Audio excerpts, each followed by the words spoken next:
अगर आपके जिस्म में बार बार थकन, कमजोरी, पेट खराब रहना या जिस्म में दर्द रहता है तो ये सिर्फ आम मसला नहीं भी हो सकता। आपका जिगर, गर्दे, आंतें और दिल खामोशी से कमजोर हो रहे हों। जिगर जिस्म से जहरीले मादे साफ करता है, लेकिन जब जिगर कमजोर होने लगे तो थकन, मीना का कड़वा, सायका और हाजमे के मसाइल शुरू हो सकते हैं। गर्दे जिस्म से फाजिल मादे निकालते हैं। अगर गर्दे सही काम न करें तो जिस्म सोच सकता है, पेशाब में तब्दीली आ सकती है और कमर दर्द शुरू हो सकता है। आंतों की खराबी की वजह से गैस, कब्ज, बदहजमी और जिस्मानी कमजोरी बढ़ सकती है। और जब दिल कमजोर होने लगता है तो सांस फूलना, सीने में बोझ और जल्द थिकन महसूस हो सकती है। अपनी सेहत को नज़रअंदाज मत करें। पानी ज्यादा पिएं, मुतवाज़िन और ग़िज़ा खाएं, वॉक करें और जिस्म के सिग्नल्स को समझें।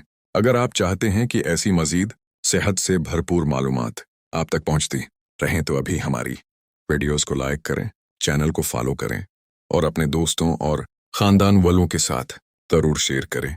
रोज़ाना नई हेल्थ टिप्स और आसान घरेलू मालूमात के लिए हमारे साथ जुड़े रहें। सेहतमंद जिस्म ही खुशहाल ज़िंदगी की असल ताकत है।